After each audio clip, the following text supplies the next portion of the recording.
Hi friends, welcome to our channel. இன்றைக்கி என்ன பார்க்க போகிறோன்னு பார்த்தீங்கன்னா, டிஃப்ரெண்ட்டான சூப்பரான ஒரு வீடியோ தான் நம்ம பார்க்க போகிறோம். அது எப்படி பண்ணலான்றதை பார்க்கலாம் வாங்க. அதுக்கு இந்த மாதிரி நான் ஒரு எம்ப்ராய்டிங் ஃப்ரேம் தான் நான் எடுத்திருக்கேன். இது பார்த்தீங்கன்னா 14 இன்ச் ஃப்ரேம் தான் எடுத்திருக்கேன். உங்களுக்கு எந்த மாதிரி சைஸ் தேவையோ அந்த மாதிரி நீங்கள் எடுத்துக்கோங்க. சின்னதுலேருந்தே நம்மளுக்கு ஒரு 6, 8 அந்த சைஸில் இருந்தே 16 வரைக்கும் நம்மளுக்கு கிடைக்கிது. அதுக்கு மேலே ரேஷன் வேஷ்டி நான் இந்த மாதிரி நல்லா டைட்டாக போட்டு விட்டுட்டு, இந்த மாதிரி நம்ம சுண்டி விட்டு பார்த்தோம்னா நல்லா டப்பு டப்புன்னு சவுண்டு வரணும். அந்த அளவுக்கு நான் எடுத்துக்கிட்டேன். அதுக்கப்புறம் நம்மளுக்கு என்ன வேணுமோ இந்த மாதிரி ட்ரேசிங் நம்மளாம் வரைஞ்சோ இல்லை நம்ம பிரிண்ட் அவுட் எடுத்தோ நம்ம எடுத்துக்கலாம். அதுக்கு ட்ரேசிங் பேப்பர் இருக்கும் பார்த்தீங்களா, அதுக்கு அடியில் நான் இப்படி நம்ம எழுதி வச்சுருந்ததை அடியில் வச்சுட்டு, நான் இந்த மாதிரி மேலே அந்த ட்ரேசிங் பேப்பருக்கு மேலே நம்ம ட்ரா பண்ணிக்கலாம். நம்ம எடுத்து வச்ச பிரிண்ட் அவுட்டோ இல்லை நம்ம எழுதுனதோ நம்மளுக்கு என்ன வேணுமோ அதை எடுத்து வச்சோம் பார்த்தீங்களா, அதை அடிப்பக்கமாக வச்சுட்டு ஃபஸ்ட்டு இதுக்கு மேலே ட்ரேசிங் பேப்பருக்கு மேலே நம்ம எடுத்து எழுதிக்கலாம். இப்போ நம்ம அந்த கிளாத் போட்டு வச்சோம் பார்த்தீங்களா அந்த ஃப்ரேமில், அதுக்கு மேலே கார்பன் ஷீட் வச்சுட்டு அதுக்கு மேலே நம்ம இப்போ ட்ரேஸ் பண்ண ட்ரேசிங் பேப்பர் வச்சுக்கலாம். இதே சேம் இதில் வச்சுக்கோங்க.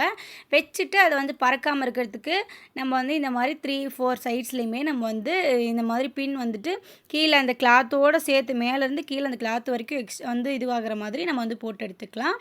போட்டுட்டு நம்ம சேம் அதே நம்ம எப்படி ட்ரா பண்ணி அந்த இதை எடுத்து வச்சுருக்கோமோ அதை மறுபடியும் நம்ம ஒரு டைம் நம்ம அதுக்கு மேலேயே நம்ம எழுதி விட்டுக்கலாம். எந்த இடத்துல ஸ்டார்ட் பண்ணுறன்றது உங்களுக்கு தெரியணும். அப்போ தான் நம்ம ஃபுல்லாகவே எல்லாம் எது நம்ம ஃப்ளவரோ எது போட்டிருந்தாலுமே ஃபுல்லாக ஃபினிஷிங் பண்ண முடியும். நம்மளால் ஃபுல்லாக ஃபினிஷிங் பண்ணுறது எடுக்கும் போது கரெக்டாக நம்மளுக்கு இந்த மாதிரி நம்மளுக்கு அந்த கிளாத்லேயும் நம்மளுக்கு ட்ரேஸ் விழுந்துடும். நீங்கள் அங்கங்கே ஒவ்வொரு இது பண்ணிங்கன்னா நம்ம எந்த இடத்துல நம்ம பண்ணியிருக்கோம் நம்மளுக்கு தெரியாது, எடுத்து பார்க்க முடியாது. மறுபடியும் நம்ம எடுத்து பார்க்கும்போது ஒரு வேளை அது ட்ரேஸ் ஒழுங்காக விழலைன்னா மறுபடியும் நம்ம கரெக்டாக எக்ஸாக்டாக அதே இடத்துலையே வச்சு நம்மளால் ட்ரேஸ் பண்ண முடியாது. அதனால் நீங்கள் பண்ணும்போதே நீங்கள் பார்த்து கரெக்டாக ட்ரேஸ் பண்ணிக்கோங்க. இப்போ பண்ணதுக்கப்புறம் பார்த்தீங்கன்னா நம்ம நார்மல் ஊசி, அதுக்கப்புறம் பார்த்தீங்கன்னா உள்ளன் த்ரெட்டு, அப்படி இல்லைன்னா எம்ப்ராய்டிங்க்குன்னு விற்கும் பார்த்தீங்களா அந்த த்ரெட்டு, அந்த மாதிரி நீங்கள் எடுத்துகிட்டு நூலில் த்ரெட்டில் கோத்துட்டு இந்த மாதிரி உள்ள அடியிலேருந்து எடுத்து மறுபடியும் எந்த இடத்துல ஸ்டார்ட் பண்ணமோ அதே இடத்துலையே ஒரு குத்தி உள்ளே போய்க்கணும். அதே மாதிரியே உள்ள அடியிலேருந்து மறுபடியும் நம்ம எந்த இடத்துல வெளியே வந்தோமோ அந்த இடத்துல மறுபடியும் உள்ளே குத்தி இந்த மாதிரி எடுத்துக்கலாம். ரொம்பவே சிம்பிளாக நம்ம நார்மலாக சின்ன பிள்ளைங்க கூட அழகாக செஞ்சிடலாம். அந்த மாதிரி தான் இருக்கும். ஆனால் ஃபினிஷிங் பார்த்திங்கன்னா ரொம்பவே சூப்பராக நம்மளாக செஞ்சோங்கிற மாதிரி அந்தளவுக்கு வேறு லெவலில் இருக்கும். அதே மாதிரியே நம்ம எந்த இடத்துல லைன் போட்டிருக்கோமோ லெட்டர் எப்படி எழுதியிருக்கோமோ வளைச்சிருக்கோமோ அது கரெக்டாக அதுக்கு தகுந்த மாதிரி நீங்கள் பண்ணிட்டீங்கன்னா சூப்பராக நம்மளுக்கு கிடச்சிரும். பாருங்கள், நான் பண்ணுறது வச்சு உங்களுக்கு புரியும்னு நினைக்கிறேன். இப்போ இந்த மாதிரி வளையிற இடத்துலலாம் பார்த்தீங்கன்னா அந்த குத்துறது ஒரு இடத்துல குத்தி இன்னொரு இடத்துல குத்துறோம் பார்த்தீங்களா, அந்த டிஸ்டன்ஸ் கம்மியாக குத்திக்கோங்க. ரொம்ப தூரமாக குத்தினோம்னா இந்த மாதிரி வளைவுலாம் நம்மளுக்கு சேப் நம்ம நம்ம என்ன இது பண்ணியிருக்கோமோ என்ன மாதிரி வளைச்சி பண்ணியிருக்கோமோ அந்தளவுக்கு கரெக்டாக நம்மளுக்கு வராது. அந்த இடத்துல குட்டி குட்டியாக நீங்கள் இந்த மாதிரி பண்ணிங்கன்னா கரெக்டாக அந்த ஷேப்க்கே நம்மளுக்கு வந்துடும். இப்போ ஸ்ட்ரெயிட் லைனுங்கும் போது நம்ம ஒரு தூரமாக போட்டால் கூட நம்மளுக்கு பெருசாக ஒன்றும் பிரச்சனை இல்லை. இந்த மாதிரி வளையிற இடத்துலலாம் குட்டி குட்டியாக குத்தி நீங்கள் எடுத்துக்கோங்க. உங்களுக்கு சேம் கலர்லேயே பண்ணணுன்னாலும் பண்ணிக்கலாம், இல்லை எந்த கலர் கிளாத் வேணுமோ நீங்கள் அது மாதிரி யூஸ் பண்ணிக்கலாம். இப்போ பாருங்கள், ஃபுல்லாக அதே மாதிரியே நம்ம பண்ணி எடுத்தாச்சு. எல்லா லெட்டருக்குமே சேம் இதே ப்ரொசீஜர் தான். நடுவில் ஃபில்லிங்ஸும் நீங்கள் ஜிக்ஸாக்காக நீங்கள் போட்டிங்கனாவே ஃபில்லிங்ஸ் வந்துடும். ஃபில்லிங்ஸ் இல்லைனாலும் நீங்கள் அப்படியே கூட வச்சுக்கலாம், நல்லா தான் இருக்கும்.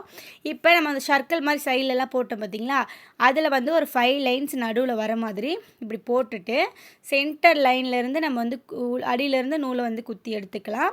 ஃபஸ்ட்டு அந்த 5 பக்கம் நம்ம லைன் போட்டோம் பார்த்தீங்களா, அந்த 5 லைனை நம்ம ஃபஸ்ட்டு போட்டு எடுத்துக்கலாம். பார்த்தாவே உங்களுக்கு புரியும். இப்போ இந்த மாதிரி எல்லா பக்கமுமே நம்ம கரெக்டாக நம்ம போட்டதுக்கு தகுந்த மாதிரி போட்டுக்கலாம். ஃபஸ்ட்டே உங்களுக்கு எந்த மாதிரி வேணுன்றது நீங்கள் பிளான் பண்ணி எத்தனை 5ஓ 7ஓ 9ஓ அந்த மாதிரி ஆட் நம்பரில் வர மாதிரி நீங்கள் இந்த லைனை போட்டு எடுத்துக்கோங்க. ஈவனில் வராமல் 2, 4 அந்த மாதிரி வராமல் நீங்கள் இந்த மாதிரி ஆடில் வர மாதிரி போட்டுக்கிட்டிங்கன்னா ஃபினிஷிங் நம்மளுக்கு கரெக்டாக இருக்கும். இப்போ இந்த மாதிரி நம்ம குத்தி எடுத்தாச்சா. இப்போ ஊசி அடியில் இருக்குது. அடியிலேருந்து மேலே வரும்போது அந்த 2 லைனுக்கு நடுவில் வர மாதிரி இப்படி எடுத்துக்கோங்க. நான் இது பண்ணுறது பார்த்தாவே உங்களுக்கு புரியும். இப்போ என்ன பண்ண போறேன்னு பார்த்தீங்கன்னா, இப்போ இந்த 5 லைன்ஸ் போட்டிருக்கோம் பார்த்தீங்களா, அந்த த்ரெட்லயே, அதில ஒரு அந்த லூப் மாரி தான் அடியில ஃபார்ம் ஆயிருக்கும் சென்டர்ல. அந்த இடத்துல ஒரு த்ரெட்ட விட்டு இன்னொரு த்ரெட்டுக்கு அடியில இந்த மாரி ஊசியோட பேக் சைடு, அந்த நீளமா ஷார்ப் இருக்கிற சைடு இல்லாம, இன்னொரு சைடுல நூலு கோர்க்கறதுக்கு இருக்கும் பார்த்தீங்களா, அந்த சைட வந்து இந்த மாரி ஒரு த்ரெட்டுக்கு விட்டுட்டு, அடுத்த த்ரெட்டோட அடியில இந்த மாதிரி சொருகி நம்ம வந்து எடுக்கணும். அதே மாரியே இப்ப இந்த இடத்துல சொருகி எடுத்துட்டோமா, இப்ப அடுத்தது விட்டுட்டு, அதுக்கு அடுத்ததுல இருக்கிற அந்த லைன்ல வந்து நம்ம வந்து சொருகி எடுக்கணும். நீங்க அந்த சொருகி எடுக்கும்போது கரெக்ட்டா அந்த செட் ஆகுற மாரி பார்த்துக்கோங்க. இப்ப பாருங்க அங்க சொருகி எடுத்தோம். இப்ப வந்து ஒரு இத விட்டுட்டு, அடுத்ததுல வந்து நம்ம சொருகி எடுத்திருக்கோம். அதே மாரி அடுத்தது விட்டுட்டு, அதுக்கு அடுத்த லைன்ல நம்ம இந்த மாதிரி வந்து உள்ள விட்டு நம்ம வந்து வெளிய எடுத்துக்கலாம். வெளிய எடுக்கும்போது கரெக்ட்டா அந்த நூல் வந்து அந்த இடத்துல செட் ஆகுற மாதிரி லூஸா இல்லாத, கரெக்ட்டா ரொம்ப இழுத்துக்கிட்டும் வந்துட்டு இது பண்றது மாரி இல்லாம, நார்மலா இருக்கிற மாதிரி நீங்க வந்து பார்த்து இது பண்ணிக்கோங்க. இதே மாதிரியே அந்த லைன் வந்து போட்டோம் பார்த்தீங்களா, அந்த எவ்வளோ தூரத்துக்கு அந்த சர்க்கிள்க்கு நம்ம வந்து போட்டிருக்கோமோ, அது ஃபுல்லாவுமே கவர் ஆகுற மாதிரி சேம் இதே மாரி மெத்தட்லயே உள்ள விட்டு, ஒண்ணு விட்டு ஒண்ணு விட்டு நம்ம வந்து உள்ள நம்ம வந்து செட் பண்ணி எடுத்துக்கலாம்.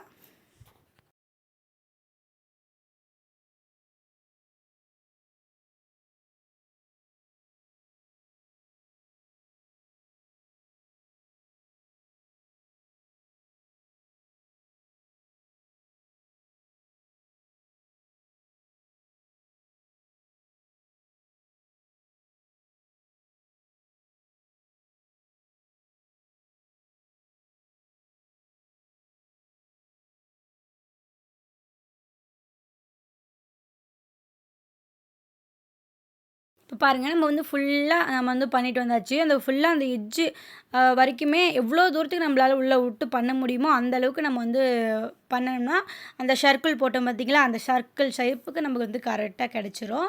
இப்ப பாருங்க, நம்மளுக்கு சூப்பரா வந்து ஒரு ஃப்ளவர வந்து ஈஸியான மெத்தட்ல சும்மா உள்ள விட்டு தான் பண்ணோம். ஈஸியா பண்ணிட்டோம். சின்ன பிள்ளைங்ககிட்ட குடுத்தா கூட அழகா வந்து பண்ணிருவாங்க. நம்மளுக்கு ரொம்பவே சிம்பிளா நம்மளுக்கு வந்து ஒரு ஃப்ளவர் வந்து ரெடி பண்ணிட்டோம். இப்ப அடியிலருந்து வந்து நூல எடுத்து, இந்த மாதிரி நடுவுல உங்களுக்கு வேணும்னா பண்ணிக்கலாம். ஆப்ஷனல் தான். இந்த மாதிரி பீட்ஸ்லாம் இருக்கும் பார்த்தீங்களா, அந்த சென்டர்ல வச்சா நம்மளுக்கு இன்னும் கொஞ்சம் வந்து அழகா தெரியுன்றதுக்காக, நான் அந்த மாரி சென்டர்ல வந்து ஒரு பீடு வச்சு நம்ம வந்துட்டு அடியில நாட் போட்டு எடுத்துக்கலாம்.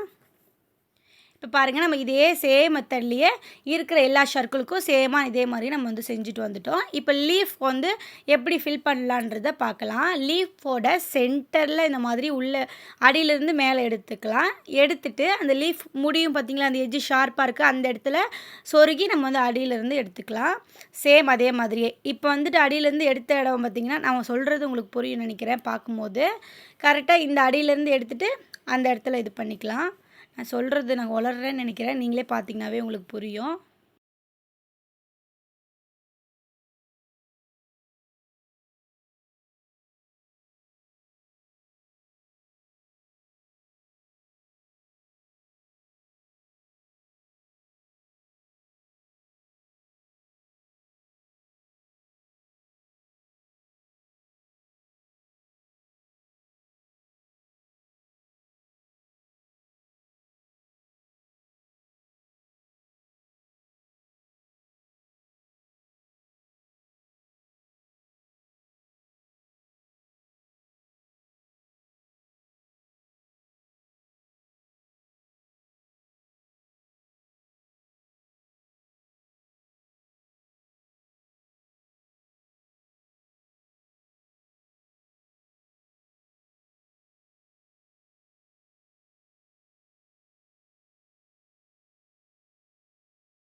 சென்டரில் குத்துறது பார்த்தீங்கன்னா, ஒரே ஸ்ட்ரெயிட்டா அந்த சென்டரில் குத்துறது மட்டும் ஒரே ஸ்ட்ரெயிட்டா கீழ போயிட்டே இருக்கணும்.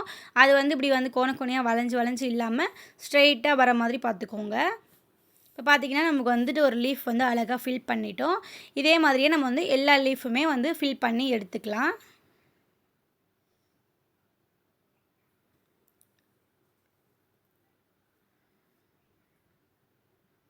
எம்ப்ராய்டிங்லேயே நிறைய டிஃப்ரெண்ட்டாக நம்ம வந்து பண்ணுற மாதிரி இருக்குது. பட் இது 2மே பார்த்திங்கன்னா, அந்த ஃப்ளவர் செஞ்சதும் சரி, நம்ம வந்து இந்த மாதிரி லீஃப் ஃபில்லிங்கும் சரி, ஈஸியாக நம்ம வந்து பண்ணுற மெத்தடு. அதனால் நம்ம வந்து இந்த மாதிரி சூஸ் பண்ணி எடுத்திருக்கோம். எல்லாருக்குமே ஈஸியாக வந்து பண்ணலாம் அப்படிங்கிற மாதிரி. இப்போ பாருங்கள், நம்ம வந்து அடுத்தது அந்த ஸ்டெம் இருக்கும் பார்த்திங்களா, அந்த இடத்துக்கு வந்து நான் இந்த மாதிரி ப்ரௌன் கலரில் ஒரு த்ரெட் எடுத்து நம்ம வந்து உள்ளே விட்டு நம்ம வந்து எடுத்துகிட்டு போய்க்கலாம். சும்மா ரன்னிங் ஸ்டிச் நம்ம எப்படி அந்த லெட்டர்ஸ்க்கெலாம் நம்ம வந்துட்டு பண்ணோம் பார்த்தீங்களா, அதே சேம் மெத்தடு. அதே மாதிரியே நம்ம வந்து ஃபுல்லாக ஸ்டெம்மையும் நம்ம வந்து லைனாக நம்ம வந்து போட்டு எடுத்துக்கலாம்.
இது பார்த்திங்கன்னா, இது ஒரு விதமான ஒரு லீஃப் மாதிரி ஒரு டிஃப்ரெண்ட்டான வந்து டைப்பு. அதுவும் நம்ம அதே மாதிரியே ஸ்ட்ரெயிட்டாக நம்ம வந்து ஃபில் பண்ணிக்கலாம். நம்ம எப்படி வந்து ட்ரா பண்ணமோ அதே மாதிரியே.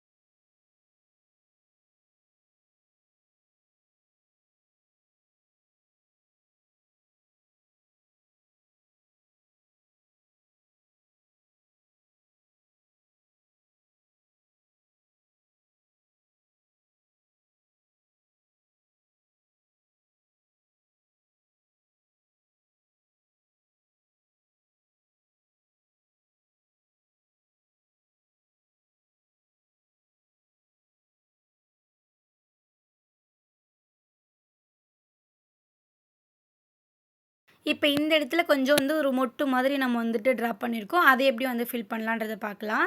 ஃபஸ்ட்டு பிங்க் கலரில் அடியிலேருந்து ஒரு த்ரெட் வந்து நான் எடுத்துக்கிறேன். எடுத்துட்டு நம்ம அடியிலேருந்து எடுத்தோம் பார்த்தீங்களா, அது பக்கத்துலேயே ஒரு ஓட்டையில் வந்து மறுபடியும் உள்ளே வந்துட்டு இன்சர்ட் பண்ணிக்கிட்டு, இந்த மாதிரி ஃபுல்லாக உள்ளே விட்டுறாம நூலை இந்த மாதிரி லூஃப் மாதிரி பிடிச்சிக்கலாம். பிடிச்சிட்டு அந்த மொட்டுக்கு டிசைன் போட்டிருப்போம் பார்த்தீங்களா, அதோட மேல் எட்ஜில் வந்து இந்த மாதிரி அந்த லூஃபுக்கு உள்ளே வர மாதிரி ஊசி அடியிலேருந்து உள்ளே விட்டு எடுத்துக்கலாம்.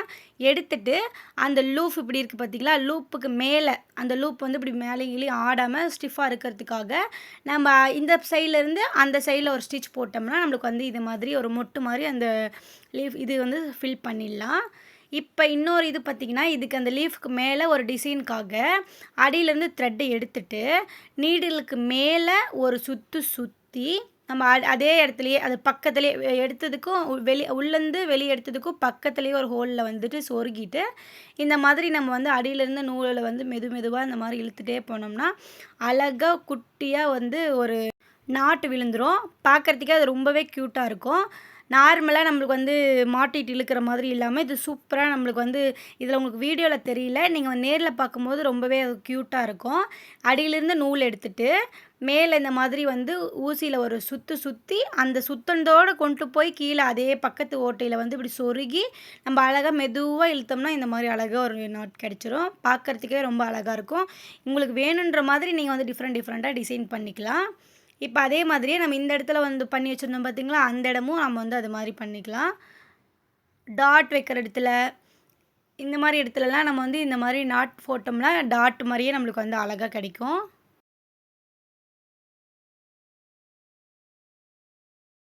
இப்போ பாருங்கள், பார்க்குறதுக்கே அழகாக இருக்குது. இப்போ இதே மாதிரியே ஃபுல்லாக போட்டாச்சு. இப்போ வந்து ஃபுல் எம்ப்ராய்டிங்குமே நம்ம வந்து ஈஸியாக முடிச்சிட்டோம். இப்போ அந்த ஃப்ரேம் வந்து தெரியாமல் இருக்கிறதுக்கு இந்த மாதிரி லேஸ் வந்துட்டு இருந்துச்சுன்னா மேலே சுற்றி ஒட்டி விட்டுட்டிங்கன்னா சூப்பராக இருக்கும். இப்போ பேக் சைடில் கொஞ்சம் கொஞ்சம் எக்ஸ்ட்ரா வந்துட்டு அந்த கிளாத்தில் இருந்துச்சுல, அது அடியில் வந்து இந்த மாதிரி ஸ்டிச் பண்ணி விட்டுக்கலாம், சும்மா ரன்னிங் ஸ்டிச்சு. இப்போ பார்த்தீங்கன்னா சூப்பரான ஒரு எம்ப்ராய்டிங் ஃப்ரேம் வந்து நம்ம அழகாக ரெடி பண்ணிட்டோம். இது கிஃப்ட் பர்பஸுக்கு ரொம்பவே சூப்பராக இருக்கும். ட்ரை பண்ணி பாருங்கள். பாய்.